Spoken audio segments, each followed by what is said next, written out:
friends. As Rakhi is just around the corner, so I thought why not celebrate the lovely bond with an amazing gift idea. Today, using Photoshop, we will create an amazing gift for your siblings. So without wasting any time, let's get into the video. Go to the file and create a new document. Bring your image to the document. Press Ctrl or Command T to transform it. Then right-click and convert the layer to a smart object. Press Ctrl or Command A to select the layer and then click on the vector mask. This will remove all the extra areas of the image. Now right-click and again convert it into smart object. Go to the image, Adjustments, Shadow and Highlights. As we increase the shadows and highlights, we can see the changes in the image. Make the shadows to around 26% and highlights to around 7%. Hit OK. Go to Filter, Stylize, Oil Paint. Change the stylization to 5, Cleanliness to 7, Scale to 3.7, Bristle Details to 5.8 and check the light. Choose any angle and shine to 0.3. Hit OK. This is the before and after as of now. Now go to Filter, Sharpen, Smart Sharpen. Change the amount to 100, 10, 100 and remove to Lens Blur. Hit OK.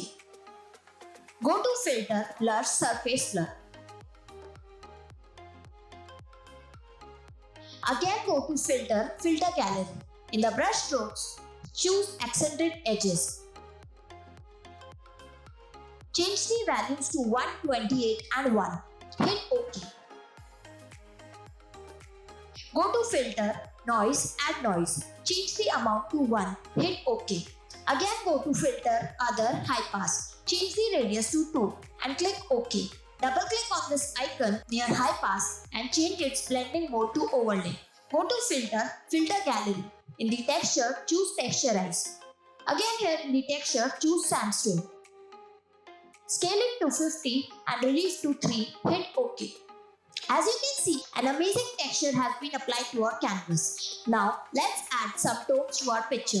Delete the background by pressing Delete key. Make a copy of the layer by pressing Ctrl or Command J. Right-click on the Smart Filter and clear the Smart Filters. Bring the layer to the top and again make a copy of it. Now change its name to Before to see the after results. Bring it to the bottom. Change the layer's name to Tone. Go to Filter, Blur, Gaussian Blur and change the radius to 10. Hit OK. Go to Adjustments and choose Invert. Then again go to the adjustment layer and this time choose Black and White. Select all the 3 layers by pressing Shift key. Create a group by pressing Ctrl or Command G. Name it to Opacity. Change its blending mode to Overlay. You can change its opacity according to you. And that's it, you are done. Do share it with the ones who are looking forward for an amazing gift idea this Rakhi. And don't forget to subscribe to our channel. Thanks for watching.